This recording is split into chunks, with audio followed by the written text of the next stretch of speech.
And hello, YouTube. It's your boy Texie back at it again with another video. We'll be going over probably one of the more asked questions I'm asked in general when it comes to more of my personal life.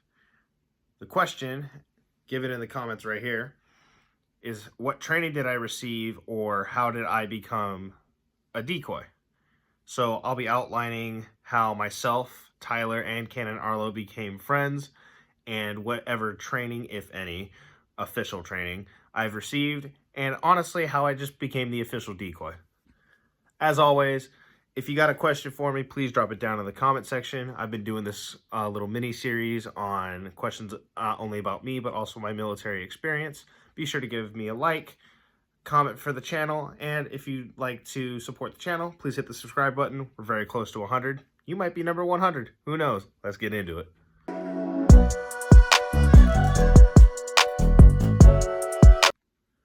Man, where to begin? It's a colorful story. It all started back in October of 2020. I had just arrived in Washington not more than a month ago. I was new to the area, obviously new to my new unit. I was live on TikTok, and Tyler had come across my live, and through like a quick little tap of his profile, I saw that he worked for an agency that was a county away. A quick little Google search on my phone, I saw that the county itself was maybe 15-20 minutes away. And so I had thrown this out like, hey, I'm not that far from you. If, your dog needs someone to bite, I'm down. And at the time, I had kind of thrown this out, just kind of talking a little smack. And he replied, when are you available? And at the time, I was like, oh no, oh wow, he's calling my bluff, and I can't back down now. So I said, hey, heck with it. You let me know.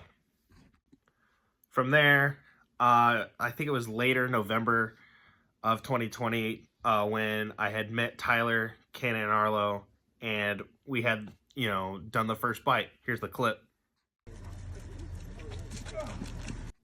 What I will tell y'all, if you guys have not had the pleasure and the honor of meeting these two, I'll put it very shortly. The relationship that they have, I can't even put it into words on how amazing it is. They rely on each other so much that it's just breathtaking on how well they work with each other and honestly for each other. Obviously Arlo relies on Tyler for purpose, direction, and everything, and Tyler relies on Arlo for so much. I feel that those two rely on each other to keep going each and every day, and it's just such a beautiful relationship. Probably one of the best that I've seen between handler and dog. After the first bite, Tyler and I had stayed in contact every so often. It wasn't like we were texting each other each day. Like, he would go live, I would show up and be like, hey, what's going on, man? I would go live, he would hop in. And we kind of had that relationship going on, back and forth. And then January of 2021, as most of you know, the incident happened. Shortly after the incident, I reached out to Tyler. I was like, hey, I'm here when you need it. Like, you let me know. I'm only 15-20 minutes away from you. And at the time, I kind of took a step back and I looked at it. I said, who's this guy to reach out to me, some guy who just showed up, got bit by his dog, and doesn't really know me.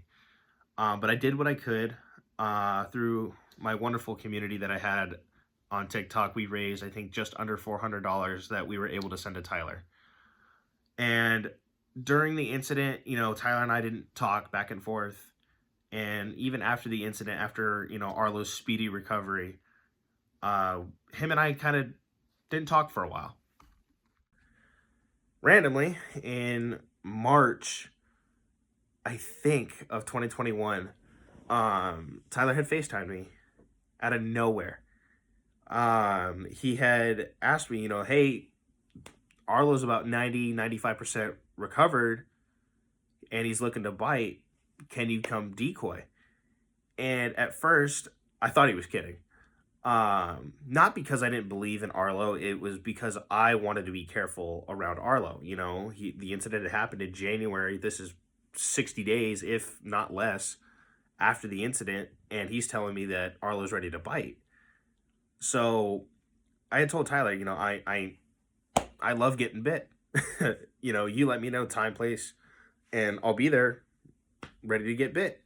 So we set up a time, location, and seeing Arlo again really hit me a little bit right here. The reason it hit me so hard, like I said, you know, I was new to Washington. I didn't really have any friends. I had left all my friends, or the circle of friends that I had, in Hawaii. I didn't really talk to anybody from back home in Southern California, and I was kind of by myself. I started, you know, realizing how lonely I was and felt isolated and all this other stuff. You know, this mixed with, you know, the end phases of COVID when it was still bad. It wasn't a great situation. And I always reminded myself, you know, Tyler and Arlo took a chance with me, you know, them not knowing me and having me show up and get bit. That always kept me going. So having this chance to get bit by Arlo again was something I could not pass up. And being in Arlo's presence alone really hit me right here. Reminded me that no matter what I'm going through, I can do it because Arlo did it. Full disclosure, this time that I got bit, this is the first time I'd ever been in a bite suit. B, this is the first time I met Callie. And also shout out to Leslie, you know, Callie's handler, for letting us always borrow the bite suit. We really appreciated it. And I honestly had a lot of fun in the suit, despite the fact that it made me look like a McDonald's French fry. And I had told Tyler, you know, this is the first time I'm in a suit. This may or may not go well. And I did a lot of learning that day, a lot of learning on how to actually take a bite. Yes, there's a way to take a bite.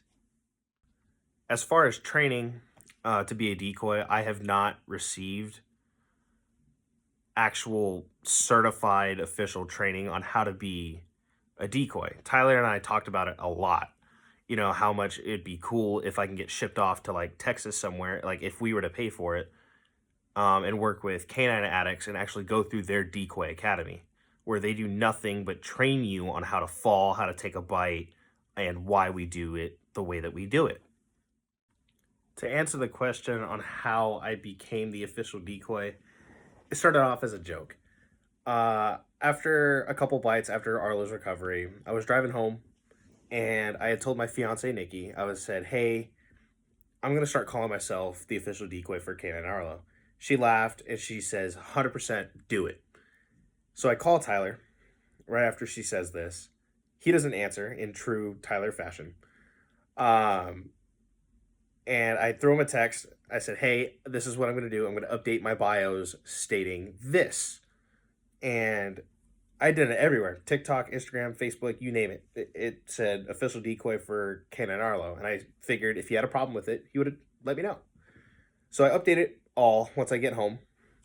And about an hour later, he texts back, 100% do this. I said, it's already done.